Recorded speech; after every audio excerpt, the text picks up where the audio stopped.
Om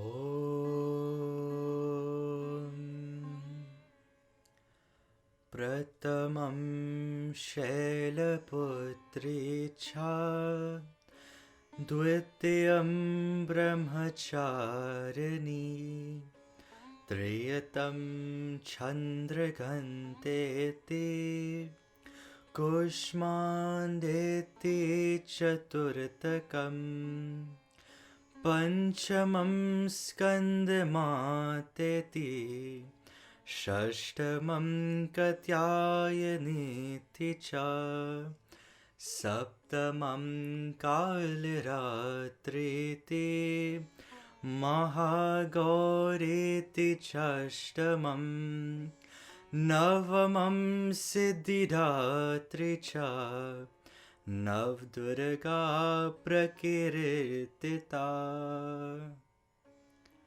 Namaste. Welcome to Swasti Vaatika, the Garden of Wellness. For 9 consecutive days, we've been blessed to present to you stories glorifying the various manifestation of Goddess Shakti. As a vital cosmic force, SHARAD NAVRATRI is dedicated to honoring and worshipping the feminine energy, who is the source of all and the universal principle of energy, power, and creativity.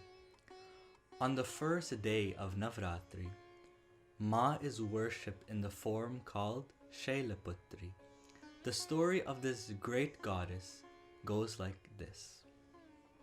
Once, there was a king called Daksha. He had a daughter named Sati. Daksha was the son of the great Lord Brahma himself, and he was a great king. Naturally, he dreamt of getting his daughter married to an equally great king or prince. But Sati was not interested in king and princes. Instead, her mind was on Shiva, the wandering ascetic who had no home and lived in the mountains and the forest. King Daksha was horrified. An ascetic as a husband? Sati tried to convince her father, but Daksha would not have any of it. Eventually, Sati left her parents' house to marry Lord Shiva against Daksha's wishes. This upsetted King Daksha greatly. As time passed on, King Daksha held a yajna for the welfare of his kingdom and invited all of the gods and sages, but excluded Sati and Lord Shiva. Sati found out about the yajna and went there without an invitation. It was her own parents' house after all.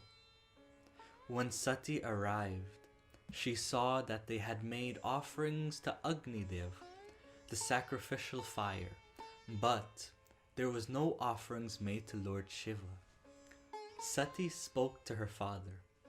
"O king, how could you even think of completing a sacrifice without worshipping the Lord of the universe? No ritual is complete without invoking him, whose energy animates all being." Daksha then began to question her thinking. He said, "O Sati, you are blinded by your partiality for this worthless husband of yours. You are unable to perceive reality. He is unworthy of being in the company of the other deities present here. His appearance is disgraceful. In this, whom you call the Lord of the universe." Unable to bear this humiliation, Sati then began to sit in a meditative state on the ground. As she closed her eyes, she began to see her true Lord, Shiva. Sati began to fall in a mystical trance, going deeper and deeper within herself.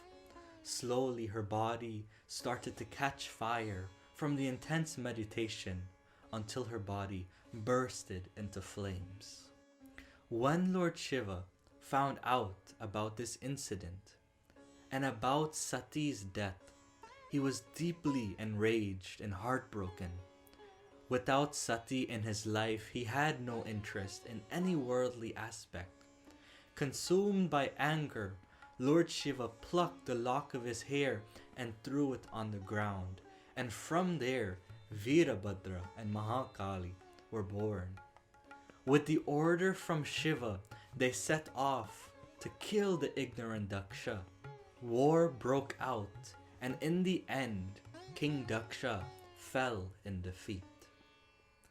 Virabhadra was the one to behead Daksha, and they marched in victory back to Mount Kailash. However, witnessing what was occurring was Lord Brahma, the father of King Daksha.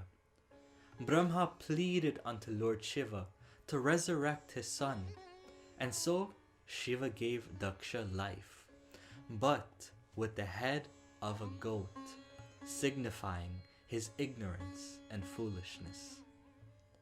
But the fact remained, Lord Shiva's beloved Sati was no more. Shiva retreated into the mountains to perform deep meditation with no wish to return.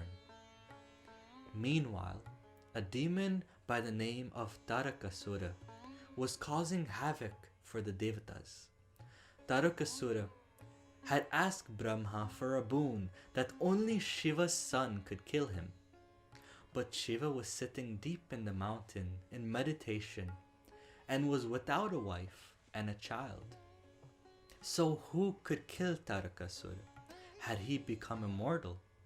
Would he continue to rule the three worlds forever? The gods were very worried.